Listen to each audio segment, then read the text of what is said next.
உங்கள் பண தேவைகளை சந்திப்பது எப்படி? எத்தனை பேருக்கு பணம் வேணும்? அல்லையா சொல்லுங்க. நம்ம ராஜா எடுத்தப்பல சொன்னாப்புல, பணம்னு சொன்ன உடனே இது உலக பிராரமாக இருக்க பாசத்தை இப்படி ஒரு தலைப்பை கொடுத்துருக்கீங்களேன்னு என்ன. நான் இல்லை, பணம் எல்லாத்துக்கும் தேவை. கிறிஸ்தவனுக்கு பணம் தேவை இல்லையா? எல்லாருக்கும் பணம் தேவை. சர்ச்சு கிட்டன்னா பணம் தேவை, வீடு கிட்டன்னா பணம் தேவை, ஒரு சின்ன பொருள் தேவைன்னா பணம் தேவை. இந்த பண தேவைகளை என்ன இந்த பைபிள் நான் என்ன இந்த பைபிள் எதை அதிகமாக சொல்லுகிறதோ அதை பற்றி தான் இன்றைக்கி நம்ம பேச போகிறோம். சத்தமாலே சொல்லுங்கள். அல்லேலூயா. அநேருக்கு ஒரு எண்ணங்கள் என்ன இருக்குன்னா, பணக்காரன்லாம் நரகத்து தான் போவான் அப்படிங்கிற எண்ணங்கள் கிறிஸ்தவர்களுக்கு எனக்கும் இருந்தது. பெரிய அளவுலாம் பணம்லாம் இருக்கக்கூடாது, நம்மகிட்ட கொஞ்சம் கொஞ்சமாக தான் பணம் இருக்கணும், ஒரே ஒரு சட்டை தான் 2 சட்டை தான் வச்சுக்கிடணும், ஒரு பேண்ட் தான் வச்சுக்கிடணும், ரொம்ப இருக்கக்கூடாது சொல்லி நானே அப்படி நினைத்தது உண்டு. ஆனால் தேவன் அப்படி நம்மை விரும்பவில்லை. அல்லேலூயா சொல்லுங்கள். அல்லேலூயா. நம்மை யாராக நினைக்கிறோமோ அதான் நடக்க போகுது. ஆனால் கர்த்தர் இன்னைக்கு செய்தி கொடுக்கிற முக்கியமாக உங்கள் அனைவரையும் கொடுக்கிற ஆளாக மாற்றப் போகிறார். அல்லேலூயா சொல்லுங்க. பணத்தை தேடி நம்ம போகக்கூடாது, இனிமேல் பணம் நம்மளை தேடி வரணும். எத்தனை நம்புறீங்க? இன்னைக்கு செய்தி ஊழியர்களுக்கும் அது மிக மிக பொருத்தமாக இருக்கும் நான் நம்புகிறேன். அல்லேலூயா. ஏனென்றால் பணத்தினாலே ஊழியர்களும் கஷ்டப்படுகிறார்கள். என யாராவது பணம் தருவார்களா என்று. நான் அரசியலில் இருக்கும்போது ஸ்டீபன் சொன்னது போல, அரசியல் இருக்கும்போது நான் பணத்தை தேடி போனதில்லை, என்னை தேடி தான் வரும். ஏன்னா அவனுக்கு அத்தனை சிக்கலில் வச்சு விட்ருப்பேன். ஒரு போய் பாஸ்கர் கேட்டு விட்டான்னு சொல்லு, அவன் சொன்னால் அவன் 1000-2000 கொடுத்துறான். ஒரு கட்சி மீட்டிங்கை ஒரு பெரிய அளவில் நடத்துவேன். வீட்டுக்கெல்லாம் ரூபா வராது, பெரிய அளவில் மீட்டிங் நடத்துவோம். அல்லேலூயா. அதனாலே தேவ பிள்ளைகளே, நாம் பணக்காரன் ஆகக்கூடாது என்கிறதுக்காக சில வசனங்களை எல்லாரும் பேசுவதுண்டு. 2 தீமோத்தேயு 6ஆம் அதிகாரம் 10ஆம் வசனம் சொல்லுகிறது, பண ஆசை எல்லா தீமைக்கும் வேறாய் இருக்கிறது, சிலரை இச்சித்து விசுவாசத்திட்டு விலகி அநேக வேதனைகளை தங்களை. அப்போ பண ஆசை பைபிளே சொல்லுது, பண ஆசை எல்லா தீமைக்கும் வேறாய் இருக்கிறது. அதனால பண ஆசைப்பட. பணம் தீங்கானது அல்ல, பண ஆசை தான் தீங்கானது. கரங்களை தட்டி வயப்படுத்தல பார்க்கலாம். ஆனே நம்முடைய சுய இச்சைகளை நிறைவேற்றுவதற்காக பணத்தை நம்ம என்ன செய்யக்கூடாது, எதிர்பார்த்து போகக்கூடாது. ஆண்டவர் நம்ம ஐஸ்வர்யம் அடைவதற்கென்று சில வழிமுறைகளை ஆண்டவர் நமக்கு வைத்திருக்கிறார். அந்த முறைப்படி போய் பணத்தை நாம் பெற்றுக்கொண்டோமானால் அது தீங்கானது அல்ல. அல்லேலூயா. இந்த வசனத்தின் அடிப்படையிலே நாம் போவோமானால் அது தீங்கானது அல்ல. நாம் அரகுற காரியங்களோட சுய இச்சைகளாலே கொண்டு போகிறது அது மிக மிக தவறு. நான் முன்னாடி இந்த அரசியல் இருக்கும்போது ஏதாவது சண்டைன்னா என்னை போலீஸ் ஸ்டேஷனில் என்னை கூப்பிட்டு போவாங்க. சிலர் என்ன செய்வாங்கன்னா, என் கையில் ரூபா தர மாட்டாங்க, இவர் வச்சுக்கிடுவாரோன்னு சொல்லிட்டு என்கிட்ட. சரி, நானே சேட்டை கொடுக்குறேன், ஏன்னா லஞ்சம் கொடுக்கணும்ல. அங்கேருந்து கேட்டு பார்த்தா நான் தாரேன் பாஸ்கரன், நான் தாரேன்பா. சரி, நீ ஸ்டேஷன் முன்னாடி கொண்டு வெளியே விட்டுட்டு நான் ஸ்டேஷனுக்கு போகிறேன். ஸ்டேஷனில் எஸ்ஏ உன் மேலே எப்படி இருக்கிறாருன்னு பார்ப்போம். பார்த்துக்கிட்டு அதுபடி நீ உள்ளே அப்புறம் ஒன்று அரெஸ்ட் பண்ணிடக்கூடாதுன்னு உள்ளே போய் அவர்கிட்ட போய் வேறு கதையை பேசிட்டு, இப்போ இந்த கதையை பேச மாட்டேன், வேறு கதையை பேசிட்டு ஒரு 1/2 மணி நேரம் கழிச்சு வரேன். எஸ்ஏ பயங்கர கோபமாக இருக்கிறாரு, இப்போ வந்தேன்னா உள்ளே அரெஸ்ட் பண்ணி போட்டுருவாரு, நீ ஓடிடு, நான் நாளைக்கு பேசிக்கணுன்றேன். அவன் குறுக்கு பாதையை ஓட, நில்லு, உன்ட்ட எவ்வளோ இருக்குது தந்துட்டு போன்னு சொல்லி வாங்கிட்டு நான் இன்னொரு பாதையை ஊருக்கு வந்துடுவேன். அல்லேலூயா. இதுதான் தீங்கானது. இந்த குறுக்கு பாதை தான் தீங்கானது. தேவன் கொடுக்கிற வழியிலே நாம் ஆசீர்வாதத்தை பெற வேண்டும். நீதிமொழிகள் 10:22, கர்த்தரின் ஆசீர்வாதமே ஐஸ்வர்யத்தை தரும், அதோடு என்ன செய்ய மாட்டார், ஆண்டவரே நம்ம ஆசீர்வதிக்கணும். அல்லேலூயா. ஆண்டவரை நம்ம ஆசீர்வதித்தா அது வேதனை இல்லாத ஆசீர்வாதம். நீங்கள் நம்ம கண் முன்னாடி எத்தனை பேரை நான் பார்க்கலாம். நான் வசனங்களின் அடிப்படையிலே, அதாவது பைபிள் சொல்லுகிற வாக்கு தத்தத்தின் அடிப்படையிலே நாம் ஐஸ்வர்யனாய் மாற வேண்டும். அல்லேலூயா. தேவன், நம்முடைய தகப்பனாய தேவன் எந்த விதத்திலும் நீங்களும் நானும் பண கஷ்டப்படுவதை அவர் விரும்பவில்லை. எத்தனை நம்புறீங்க? நான் கடனாளியாக இருப்பதை தேவன் விரும்பவில்லை. நான் பண கஷ்டப்படுவதை தேவன் விரும்பவில்லை. இந்த பைபிளில் அநேக ஆதாரங்கள் இருக்கிறது. நான் சுருக்கமாக தான் உங்களுக்கு சொல்ல போறேன். அதனாலே தேவன் நாம் ஐஸ்வர்யனாக இருப்பதை தேவன் விரும்புகிறார். அல்லேலூயா. இன்னைக்கு செய்தியை கேட்ட பிறகு நீங்க போய் நீ கொஞ்ச நாள்ல பாருங்க, உங்களை பார்த்து நீ பணக்காரன்னு உங்களை பார்க்கலாம் சொல்ல போறாங்க. அல்லேலூயா. உங்களுக்கு எந்த சபைக்கு போறீங்களோ அப்ப நீங்க பணக்கார சபைக்கெல்லாம் போறீங்கன்னு சொல்ல போறாங்க. அல்லேலூயா. நம்புறீங்களா நம்பலையா? அல்லேலூயா. நான் இந்த ஸ்டீபன் சொல்லுவது போல நான் பணத்தெல்லாம் பிரட்டி அடிப்பது தான் உண்டு. ஆனால் தேவன் என்னை வெட்கப்படுத்தவில்லை. ஏன்னா இன்றைக்கி இந்த தலைப்பில் நான் பேசிக்கிட்டு கொடுக்குற போது இப்போ நாலு நாளைக்கு முன்னாடி பைக்கில் போயிட்டே இருந்தேன். ஆண்டவர் பண தேவைகளை குறித்து ஐஸ்வர்யங்களை குறித்து பேச போகிறேன். ஆனால் இங்கே பெரிய செலவு உண்டு. ஆனால் பணத்தை குறித்து நான் பேசுகிறதுனால ஒரு அடையாளத்தை காட்டும் ஆண்டவர் என்னை. அல்லேலூயா. என்ன அடையாளம் நான் கேட்டேன், என் அக்கௌண்ட்டில் நீ டக்குன்னு ஒரு 5000 வரணுமையான்னு ஒரு ஜெபம் பண்ணேன். அது நடக்கிறதுக்கு சான்ஸே இல்லை, எந்த சான்ஸும் இல்லை. ஆனால் ஒரு 5000 வந்தால் ஒரு நடத்துன்னு நினச்சேன். நான் அப்படி நினச்சேன். நான் அங்கே ஒரு சபையில் ஒரு செய்தியை கொடுத்துட்டு அப்படி வந்து செல்லில் ட்ரெண்டு ஒரு சின்ன சவுண்டு வந்தது. பார்த்தேன் ஒரு மெசேஜ், பாஸ்டர் உங்களுக்கு 5000 அனுப்பியிருக்கிறேன். நீங்கள் ஃபோன் மூலமாக அநேக ஆலோசனை தந்தீங்க. உங்களை நேரில் நான் பார்த்ததே இல்லை. ஃபோனில் கொடுத்த ஆலோசனை எனக்கு நீங்கள் ஒரு ஆவிக்குரிய தகப்பேன், நீ மனசில் ஏவப்பட்டது, உங்களுக்கு 5000 அனுப்பி வச்சுருக்கேன் நான். அல்லேலூயா.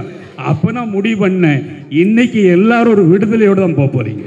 ரோமர் 8:2 நம்முடைய சொந்த குமாரன் என்று பாராமல் நம் எல்லாருக்காகவும் அவரை ஒப்பு கொடுத்தவர், அவரே கூட எல்லாவற்றையும் நமக்கு, அவரோட கூட எல்லாவற்றையும் இடத்துல ஐஸ்வர்யன்னு போட்டுங்க, பணக்காரன்னு போட்டுக்குங்க. தம்முடைய சொந்த குமாரன் என்று பாராமல் நம்ம எல்லாருக்கும் அவர் ஒப்பு கொடுத்தவர், அவரோட கூட ஐஸ்வர்யத்தை நமக்கு அருளாது இருப்பது எப்படி? சொல்லுங்க. பக்கத்தில் ஆள் கைப்பிடி சொல்லுங்க. உங்களுக்கு பணத்தை கூடாம எப்படியா இருப்பாரு சொல்லுங்க. ஆதியாகமம் 13:2 சொல்லுது ஆபிரகாமை குறித்து, ஆபிரகாம் மிருக ஜீவன்களும் வெள்ளியும் பொன்னுமான ஆசைகளை உடைய சீமானா இருந்தான். ஆபிரகாமுக்கு நம்ம என்ன சொல்லுவோம்? விசுவாசிகளின் விசுவாசிகளின் தகப்பன், பொன்னும் வெள்ளியும் உடைய ஆசைகளை உடைய. எங்கள் அப்பா பணக்காரனா, நானும் எங்கள் அப்பா ஐஸ்வர்யம் என்ன, நான் ஒரு பணக்கார பிள்ளை, பெரிய நிலக்கலப்போம். பழைய ஜமீன்கள்லாம் ஒழிஞ்சு பல வருஷம் ஆயிட்டு. இன்றைக்கி ஜமீனுடைய வாரிசுகளை பார்க்கும்போது என்ன சொல்கிறாங்க? அது ஜமீன்தார் வீட்டு பிள்ளையா? அல்லேலூயா. ஏன்னா ஜமீன் தானே பணக்காரர். நம்மளை யாருடைய விசுவாசியின் தகப்பன் யாரு? ஆபிரகாம் பொண்ணு வெள்ளியும் உடைய ஆஸ்தி உடையவளாக இருந்தால் நம்ம என்ன ஏழையவா இருக்கணும்? சொல்லுங்க சொல்லுங்க.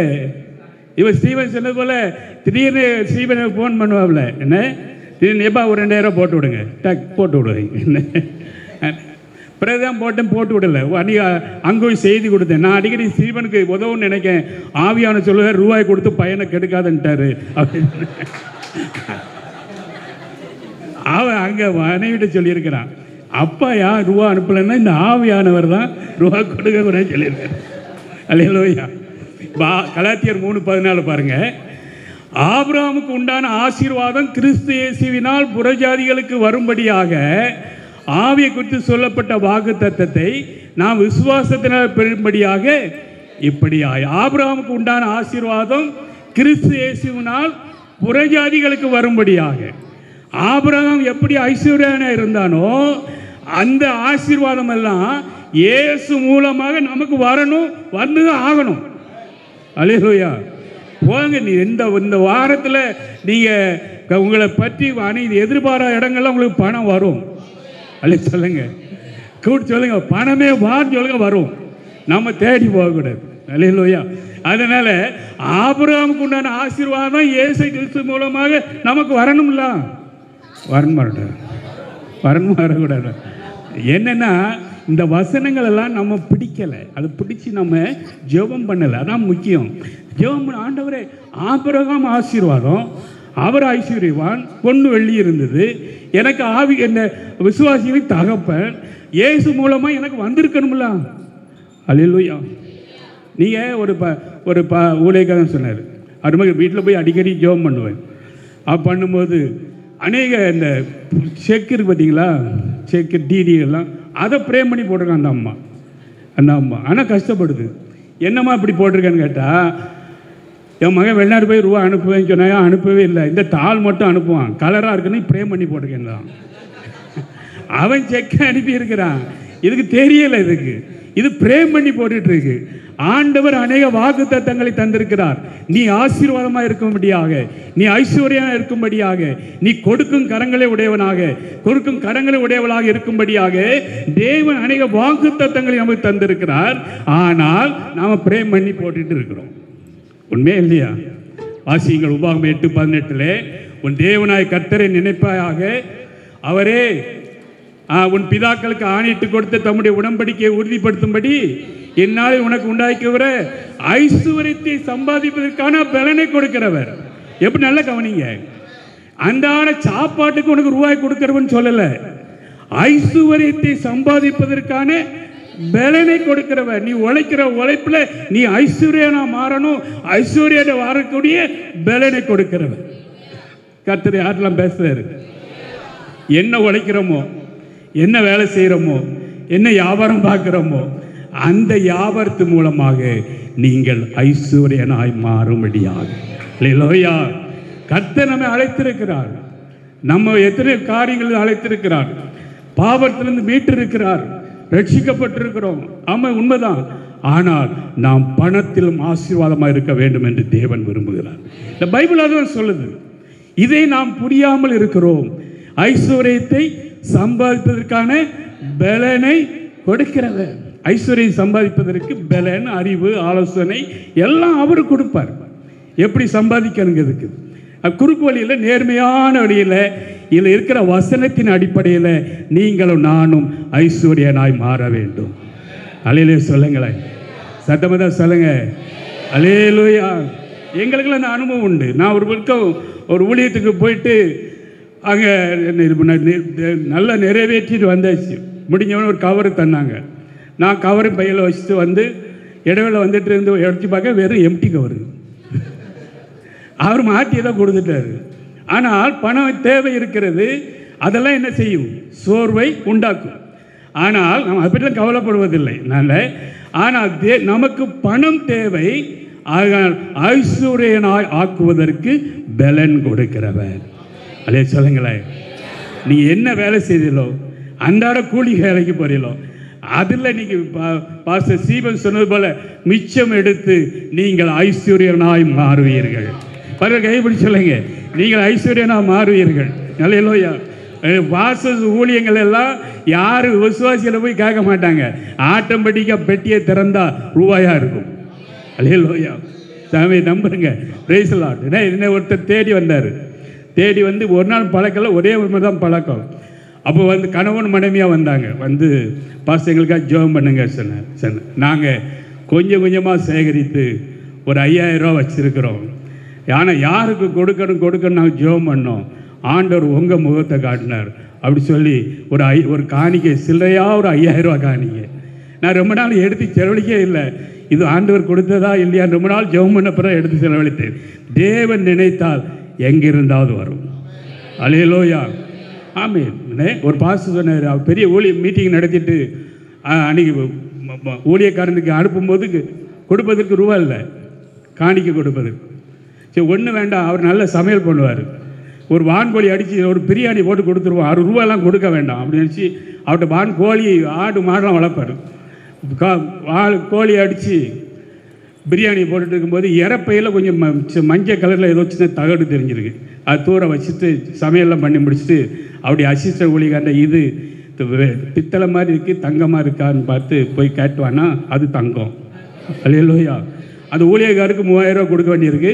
பிளான் பண்ணார், 3000 ரூபாய்க்கு இருந்திருக்கு. அவர் கடைநல்லூரில் இந்த வான்கோழி வாங்கியிருக்காரு. அங்கே தங்கம் ரொம்ப விளையாடும். இந்த வான்கோழி இந்த கீழே இந்த தங்கத்தை குத்தி தின்றுருக்கு. அவர் சொல்கிறாரு, நீ கொடுக்கலன்னா வான்கோழி எனக்கு கொடுக்குங்க. அல்லேலூயா சொல்லுங்க. ஆண்டவர் கொடுக்க நினைச்சானா எப்படியும் கொடுப்பார். ஆனால் வசனத்தை நாம் சார்ந்திருக்க வேண்டும், அவ்வளவுதான். அல்லேலூயா. சங்கீதம் 112 1-3 வாசிங்க. அல்லேலூயா. கர்த்தருக்கு பயந்து அவருடைய கட்டளையில் மிகவும் பிரியமா இருக்கிற உன் சந்ததி பூமியில் பலத்திற்கும், செம்மன வம்சம் ஆசீர்வதிக்கப்படும். ஆசியும், இதை மட்டும் கவனிச்சுக்கோங்க, ஆசியும் ஐஸ்வர்யம் வீட்டில் இருக்கும். வீட்டில் என்ன இருக்கணும்? கர்த்தருக்கு பயந்துட்டே. கர்த்தருக்கு பயப்படுறீங்களா? பயப்படலையா? யாரெல்லாம் கர்த்தருக்கு பயப்படுறீங்க? நம்ம வீட்டில் என்ன இருக்கணும்? ஆசியும் ஐஸ்வர்யமும் வீட்டில் இருக்கும். என்ன பாஸ்டர் ஒரே சண்டை தான் இருக்கு பாஸ்டர் அப்படி சொல்றீங்களா? சண்டை தான் இருக்கு. என்ன பிரதர் சிஸ்டர் எப்படி இருக்கீங்க? ஒரு பேயை கேட்டு அழுதுகிட்டு இருக்கிறேன். அது இல்லை, வீட்டில் என்னதான் இருக்கணும்? நீதிமான் கூடாரத்தில் ரட்சிப்பின் கம்பீர சத்தம் இருக்கணும். வீட்டில் ரூபா இருந்ததுனாலே அங்கே சந்தோஷம் வந்துடும். அல்லேலூயா. ஏன்டல மணிப்பதில் பணம் இல்லைனாலே ஒரே டென்ஷனாக இருக்கும். கொஞ்சம் டென்ஷன், ரூபா இல்லையா இல்லை. என் மனைவி வந்து என்ன ஒரு மாதிரி முதல் சத்தம் கட்டாமல் இரு, பேசி டென்ஷனை உண்டாக்காத, மணிப்பஸில் பணம் வரட்டும், அது பிறகு வாண்ட பேசுவேன். அப்போ புரிஞ்சுக்கிடுவா பணம் இல்லை ஒழுங்கு. அல்லேலூயா. ஆசியும் ஐஸ்வர்யம் வீட்டில் இருக்கும். நல்லா புரிஞ்சுக்கிடுங்க. ஆபிரகாம் நமக்கு ஐஸ்வர்யவானா, நம்மளும் ஐஸ்வர்யவானா இருக்கணும். நம் தேவன் ஐஸ்வர்யம், நம்ம ஐஸ்வர்யம் இருக்கணும். நம்ம வீட்டில் என்னதான் இருக்கணும்? என்ன இருக்கணும்? ஆசியும் ஐஸ்வர்யம் இருக்கணும். பைபிள் சொல்லுது, ஆண்டவர் பேசி இருக்கிறாரு. நம்ம வீட்டில் சண்டையும் குழப்பமும் தான் இருக்கு. இனிமேல் மாத்திரணும். இன்னிலிருந்து ஆண்டவரே சங்கீதம் 112:3 சொல்றபடி என் வீட்டில் என்னதான் இருக்கணும்? ஆசியும் ஐஸ்வர்யம் தான் இருக்கிறது. அல்லேலூயா. நீ நினைக்கலாம் இயேசுவே வறுமையெல்லாம் ஒழுங்கியாரு அப்படின்னு நினைக்கலாம். இயேசுடைய சீசன் ஒருத்தன் ஐஸ்வர்யான்னு தெரியுமா? யாருக்காவது தெரியுமா? இந்த 12 சீசன் இல்லை. வாசியுங்கள் மத்தேயு 27:57. சாயங்காலம் ஆனால் இயேசுக்கு சீசனும் ஐஸ்வர்யம் அந்த யோசேப்பு என்ன பேர்? ஐஸ்வர்யா. யோசேப்பு யாரு? ஐஸ்வர்யவான். அல்லேலூயா. இயேசுக்கு சீசன் ஆனால் ஐஸ்வர்யவான். அல்லேலூயா. சத்தம் தான் சொல்லுங்க. ஆமென். அப்போ நாங்களே நினைக்கணும், நமக்கு ஒரு 4 விசுவாசிகள் ஐஸ்வர்யம் இருந்தால் நல்லது நாங்களே நினைப்போம். உண்மையா இல்லையா? கர்த்தர் உங்களுக்கு தருவார் கண்டிப்பாக. ஏன்னா ஐஸ்வர்யம் இருந்தால் எல்லாத்தையும் சம்பாதிக்கலாம். Praise lord. அல்லேலூயா. இப்போ எங்களுக்கெல்லாம் எங்கள் விசுவாசி எனக்கு ரொம்ப தாங்குறாங்க. அதனால் அவங்கள்ட்ட நான் தைரியமாக பேசுகிறேன். என்னைக்கு இந்த நம்பிக்கைக்கு வந்தனோ அதுக்கு பிறகு எனக்கு பணம் வந்து கொட்டிக்கிட்டே இருக்குது. அல்லேலூயா. 1.5 லட்சம் ரூபாய்க்கு ஒரு இடம் வாங்கியிருக்கிறோம். இன்வெர்ட்டு ஒரு 1.5 லட்ச ரூபா சொத்து வந்திருக்கு இப்போ ஒரு 2 மாதத்துக்குள்ள. ஆமென். அல்லேலூயா. அதனால இயேசு வறுமையில் இல்லை, இயேசுக்கு சீசரே ஐஸ்வர்யவான். ஆதியாகமம் 1:26 சொல்லுது, பின்பு தேவன் தமது சாயலாகவும் தமது ரூபத்தின்படியும் மனுஷனை உண்டாக்குவோமாக. அப்போ தேவன், நம்ம தேவனை குறித்து என்ன சொல்றாங்க? நம் தேவன் ஐஸ்வர்ய சம்பன்னர், அவர் சாயலாக. நீங்க இந்த பணக்காரனை பார்த்தீங்கனாலே அவன் நட உடவே வித்தியாசமா இருக்கும். ஒரு நம்பிக்கையோடு நடப்பான். என்ன நோய் வந்தானே ஆஸ்பத்திரியில் நம்ம செலவழிச்சிக்கலாம், எல்லாம் நம்பிக்கையோடு இருப்பான். Praise lord. அல்லேலூயா. நான் அந்த பைக்கில் போனால் ஒருத்தன் மதிக்க மாட்டான். காரில் போய் ஒரு பெரிய ஹோட்டலில் போய் நின்னோம்னா அங்கே ஒருத்தன் வணக்கம் போடுவான். அப்படி வணக்கம் போடுவான். நான் உடனே ஒரு 20 ரூபா கொடுத்துருவேன் அவனுக்கு. அவன் நான் போகிற வரைக்கும் வணக்கம் போடுவான். பாருங்க, அந்த 20 ரூபா என்ன வேலை செய்யும்?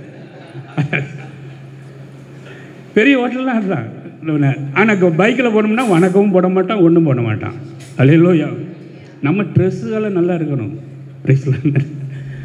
நீங்கள் ஒருத்தர் கடனாளி ஆகிட்டார், வெளிநாட்டில் கடனாளி ஆகிட்டார். பல கோடி கடனாகி வீட்டிலே இருக்கிறார்.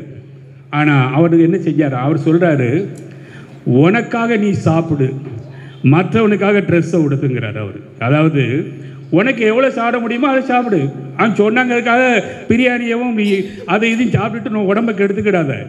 ஆனால் மற்றவனுக்காக ட்ரெஸ் டெய்லி கோட் போட்டு நடந்து போய் ஒரு பார்க்கில் சாயங்காலம் வரைக்கும் இருந்துருவாராம். அந்த ட்ரெஸ்ஸு விலை உயர்ந்த ட்ரெஸ். ஏன்னா ஏற்கனவே அவர் ஐஸ்வர்யனா இருந்தவர்.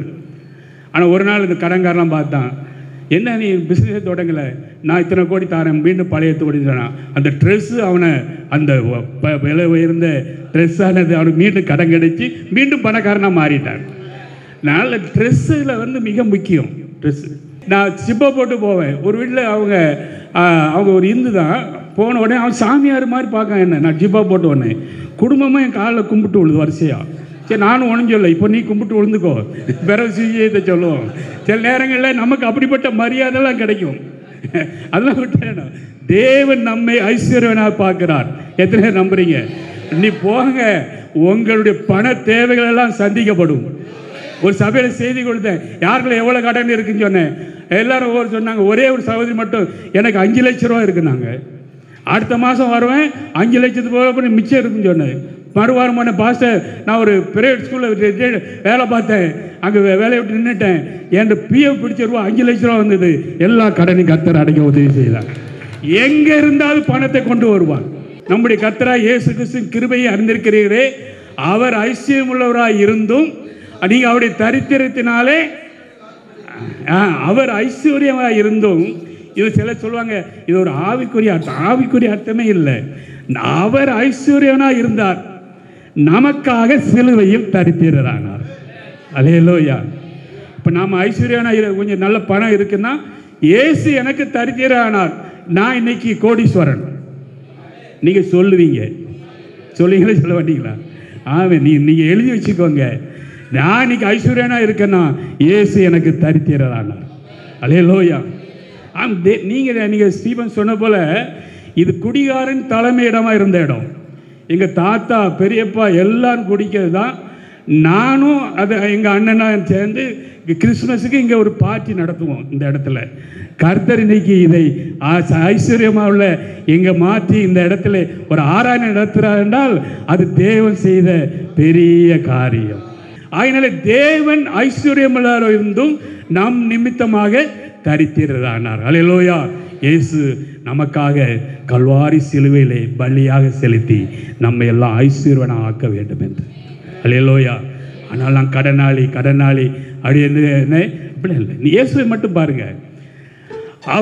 அவர் போட்டிருந்த ட்ரெஸ்ஸு மிகவும் விலை உயர்ந்த ட்ரெஸ்ஸு.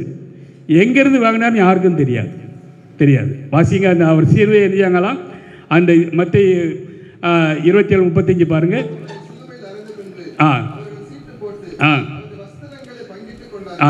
அவருடைய வஸ்திரங்களை, அவ்வளோ விலை உயர்ந்த ட்ரெஸ்ஸு. அவர் ஒன்றும் தரித்திரத்தில் ஊழியம் செய்யலை. அவர் ட்ரெஸ்ஸு எப்படி விழுந்தது? மிகவும் விலை உயர்ந்த ட்ரெஸ்ஸு. லூக்கா 9:58 சொல்றது, நரிகளுக்கு குழிகளும் ஆகாயத்து பறவைகளுக்கு கூடுகளும் உண்டு. இதை வச்சுக்கிட்டு அநேகர், அவருக்கே வீடு இல்லையா, தலை சாய்க்க இடம் இல்லை, இங்குள்ள ஊழியக்காரன் ட்ரெஸ் அப்படி போடுதான், பெரிய வீடை கட்டியிருக்கிறான், கிறிஸ்தவன் சொல்லலாம், இப்படி சொல்லி அவர் தரித்திரத்தில் ஊழியம் செய்தார் என்று அநேகர் நினைக்கிறார்கள். அநேக ஊழியக்காரங்க நினைக்கிறாங்க. ஆனால் உண்மையில் அப்படி அல்ல. இயேசு எதற்காக சொன்னார் என்றால், அந்த 57 அவர் வழியிலே போகையில் அவரை அலை நோக்கி, ஆண்டவரே நீர் எங்கே போனாலும் உண்மை பின்பற்றி வருவேன் என்றான். இதுக்கு தான் ஆண்டவர் சொன்னார். அவன் என்ன நினைச்சிட்டான்னா, இவர் கூட போனால் பெரிய பணக்காரன் ஆகலாம் அப்படின்னு ஒரு ஒரு அந்த மதிப்பீட்டில் வந்தான். இவனுக்காகத்தான் சொன்னார், நரிகளுக்கு குழிகளும் ஆகாயத்து பறவை கூடுகள் உண்டு, மனுஷகுமாரனுக்கோ தலை செய்ய. அன்னோட போயிட்டான், ஆளை காங்கலை. அவனுக்காக சொன்ன வார்த்தை, உங்களுக்கும் எனக்காகவும் சொன்ன வார்த்தை. இயேசு இதுதான் அந்த பதிலை சொன்னார். நீங்கள் அப்போ அவர் போட்டிருந்த ட்ரெஸ்ஸே விலை உயர்ந்தது. இப்போ லூக்கா 9 அதிகாரத்தில் 5 அப்போ 2 மீன் கொண்டு எத்தனை பேர் போஷித்தார்? 5000 புருஷன். ஒரு 10,000 20,000 பேர் இருக்கிறான். 20,000 பேருக்கு ஒருத்தர் சாப்பாடு போடுறாருன்னா அவர் பணக்காரனா ஏழையா? இன்னைக்கு இவ்வளோ பேருக்கு சாப்பாடு போடுறதுக்கு பெரிய செலவு. அந்த நேரத்தில் குறைஞ்சபட்சம் ஒரு 20,000 பேருக்கு ஒரு பந்தியை ஒருத்தர் வச்சிருந்தாருன்னா ஏசு பணக்காரனா ஏழையா? பெரிய பணக்காரரியா? அவர் ஐஸ்வர்யவான். என்ன ஏசு நரிகளுக்கு குழிகளும் ஆயத்து பல கூடுகள் இல்லைன்னு உடனே இயேசுவே தரித்திரத்தில் ஊழியம் செய்தார், நானும் தரித்திரத்தில் ஊழியம் செய்தேன். ஒருத்தர் பெங்களூரில் ஒரு மீட்டிங் ஒருத்தர் கூட்டு போனாங்க. அவர் ஒரு 10-20 மிஷினரி தாங்குறவங்க, சொந்த வீடு கிடையாது.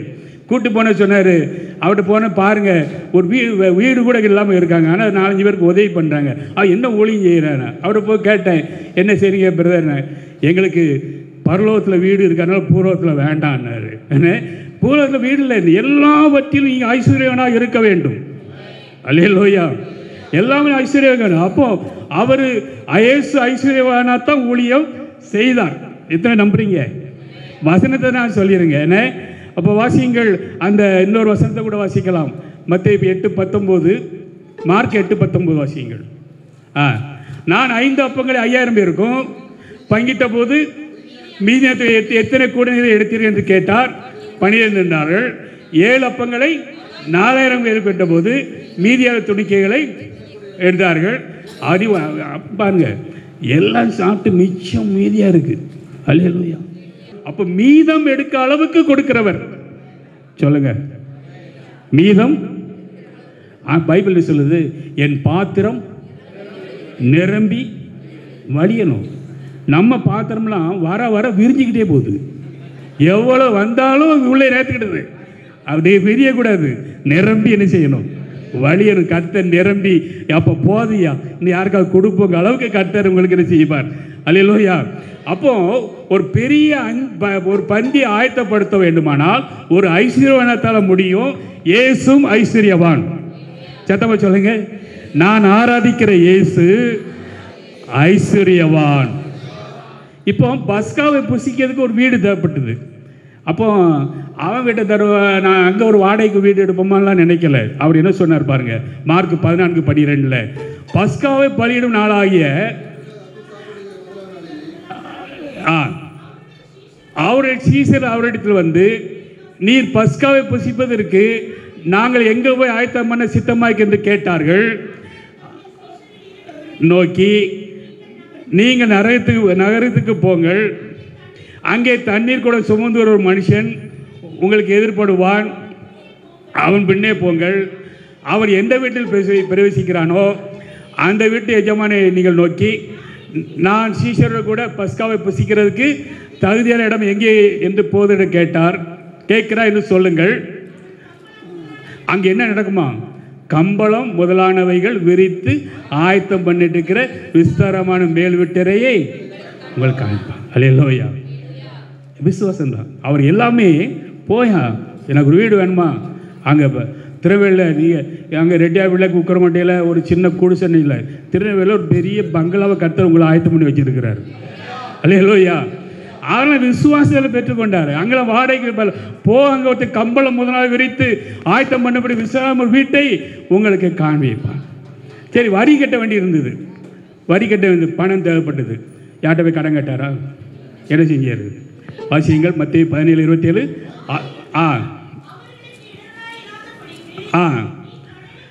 நீ கடலுக்கு போய் தூண்டில் போட்டு முதலாவது அப்படி மீனை பிடித்து அது வாயை திறந்து பார், வெள்ளி பணத்தை காண்பாய், அதை எடுத்து எனக்காகவும் உனக்காகவும் அத்து கொடு.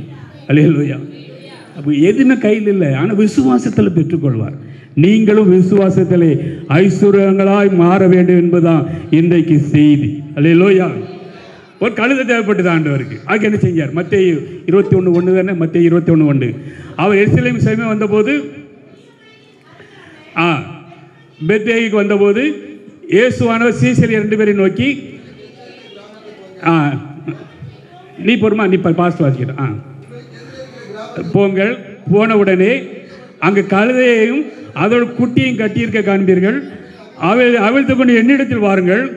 ஒருவனுக்கு உங்களுக்கு ஏதாவது சொன்னால் இவர் ஆண்டவருக்கு வேண்டும் என்று சொல்லுங்கள், அனுப்பிடுவாங்க. அல்லேலூயா. எனக்கு ஒரு BMW கார் வேணுமே, ஒரு ஆடி கார் வேணும்னா கொடுத்துட்டு போகிறான். அல்லே சொல்லுங்கள். கேரளாவில் ஒரு ஊழியர் இருந்திருக்காரு. ஒரு மீட்டிங் போட்டோன்னா போவாரான். நீ ஒரு காரை கொடு, ரூபா கொடுன்னு சொல்லி ஒரு பெரிய மீட்டிங் நடத்திட்டு போயிடுவார். அவர் ஒரு இப்படி சாட்சி சொன்னாங்க. அதனால் கழுத வேணுமா?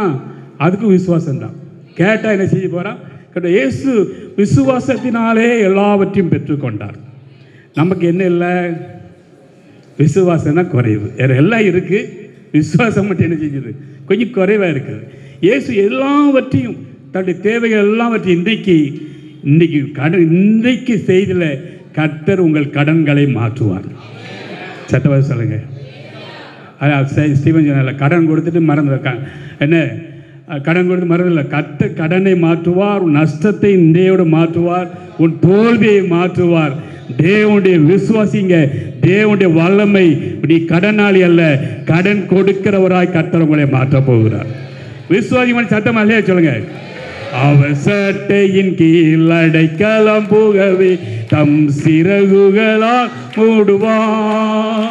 அவர் அடைக்கலம் புகவே தம் அவர்கிட்ட வந்துட்டாலே எல்லாம் மாறும். சத்தமா சொல்லுங்க, எல்லாம் மாறும். என் கடன் எல்லாம் மாறும், என் வியாதி மாறும், என் பிரச்சனைகள் எல்லாம் மாறும். விசுவாசிங்க சத்தமா சொல்லுங்க பார்க்கலாம். அல்லேலூயா. இயேசு மனிதனாக இருந்ததுனால தேவனுடைய வல்லமையில் பயமா எப்படி வாசியுங்கள். யோவான் 5:19. ஓகே, மெய்யாகவே மெய்யாகவே நான் உங்களுக்கு சொல்கிறேன், பிதாவானவர் செய்ய குமாரன் காண்கிறது எதுவோ அதே என்று வேறொன்றின் தாமாய் செய்ய மாட்டார். அல்லேலூயா.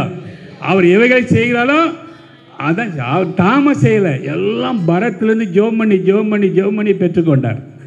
கடன்கள் மாறணும்னா எத்தனை ரூபா கடன் இருக்கோ, எத்தனை பைசா கடன் இருக்கோ எழுதி வச்சுக்கோங்க. வச்சுட்டு ஜெபம் பண்ணுங்க, ஆண்டவரே இந்த கடன் மாற வேண்டும்.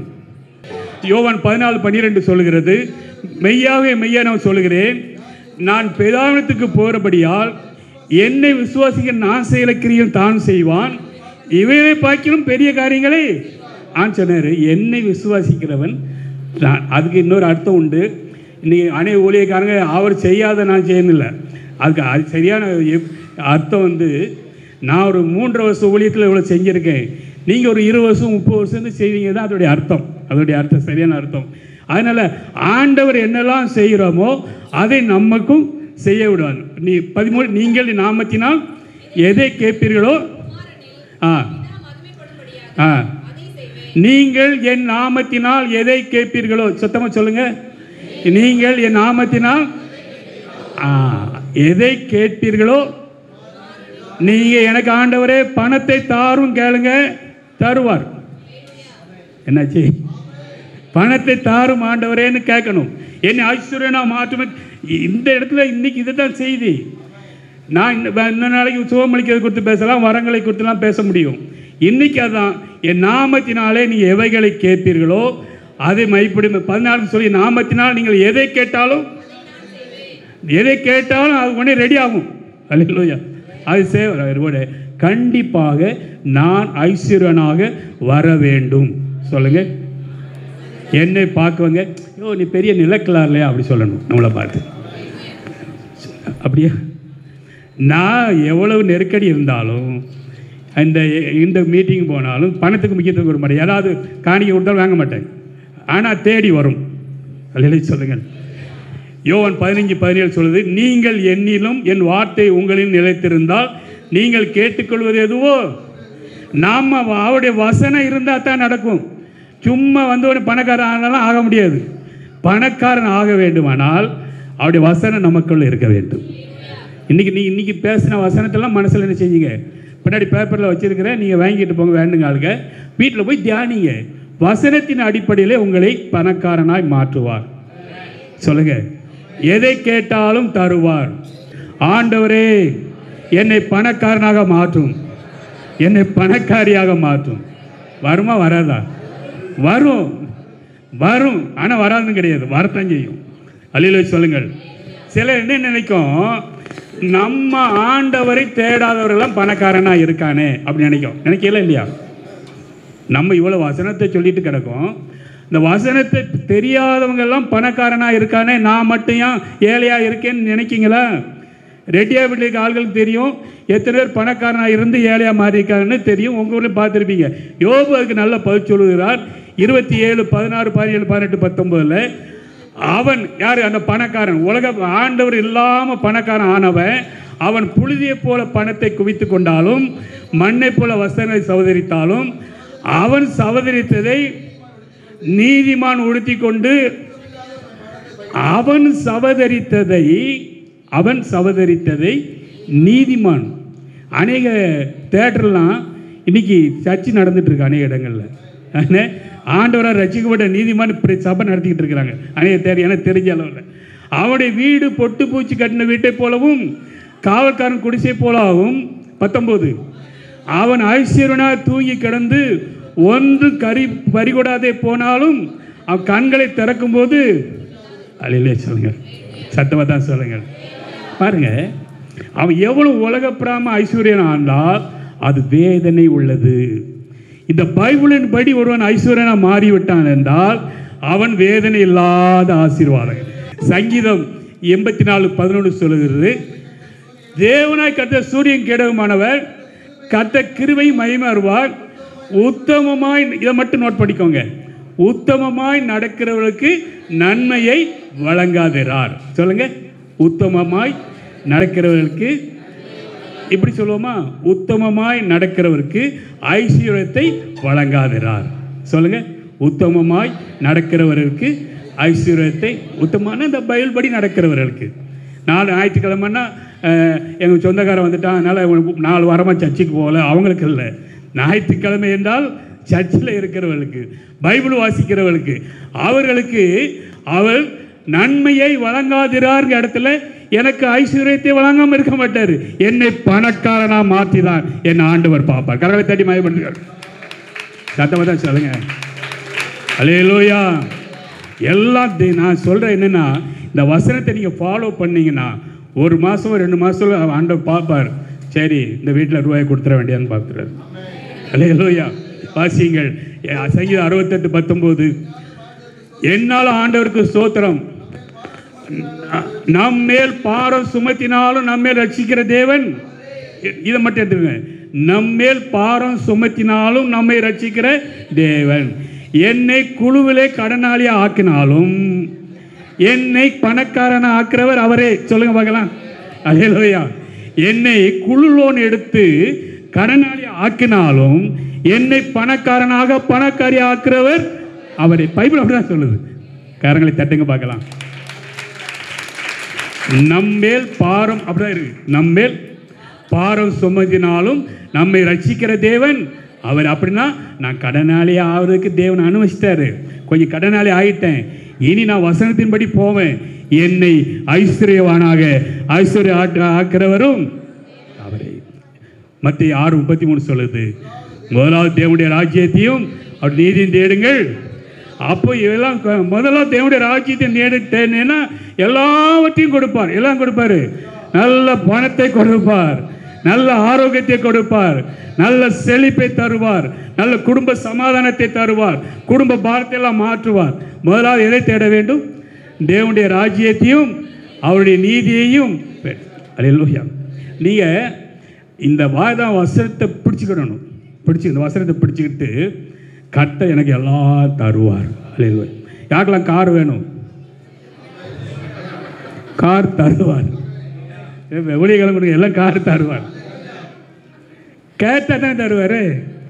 எனக்கெல்லாம் கார் வாங்கிறதுக்கு தகுதி இல்லை, நான் ஐஸ்வர்யவானுக்கு தகுதி இல்லை, நான் பணக்காரனாக தகுதி இல்லைன்னு பிசாசு அதை சொல்லி உங்களை ஏமாற்றிக்கிட்டு இருக்கிறான். பிசாசு என்ன சொல்லிதான் அப்படி ஏமாற்றிக்கிட்டு இருக்கிறான். உனக்கு தகுதி இல்லை, நீ குடித்த முன்னாடி, நீ பீடி குடித்த, நீ கோவப்பட்ட, சண்டை போட்ட, அதனால் நீ ஐஸ்வர்யம் ஆளுக்கு தகுதி இல்லைன்னு பிசாசு சொல்லிக்கிட்டு இருக்கிறான். அதனால ஆண்டவர் சொல்லுகிறார், கார் வேண்டும் என்றால் காரை கொடுப்பார். எத்தனை கையை வைத்துங்க. சும்மா பெருசாக யாருக்கெல்லாம் வீடு வேணும்னு நினைக்கிங்க? சொந்த வீட்டை கருத்தை தருவார். கேட்டதும் கொடுக்கிறவர் ஆண்டவர் தான். அல்லே சொல்லுங்கள். நான் சொல்ல என்னால் முடியாது அப்படின்னா தேவனுடைய ராஜ்யத்தை நீதியும் தேடுதோ வசந்தியும் படி நடக்கும். கார் கிடைக்கும். எனக்கு நான் ஊழியத்தில் இருந்தாலும் கார் வேணும்னு நான் நினச்சது கிடையாது. நம்ம கார் வாங்கக்கெல்லாம் நமக்கு தகுதி கிடையாது. திடீர்னு என் பையன் வருவான், காரை கொண்டாந்து வச்சுப்பான். இப்போ கையெழுத்து போடுங்க, அது டிவி கட்டிக்கலாம்னு சொல்லி போட்டுருவான். இது கொஞ்ச நாள் ஓடும். இதெல்லாம் காரா? போகும்போது கொண்டு போய் மனைவிட்டு சொல்லிட்டு போவான், அப்பாட்ட சொல்லலப்பா இந்த காரு போகுது, இதோட பேர் இந்த காரும்பான். அந்த விற்றுட்டு வந்துடுவான்.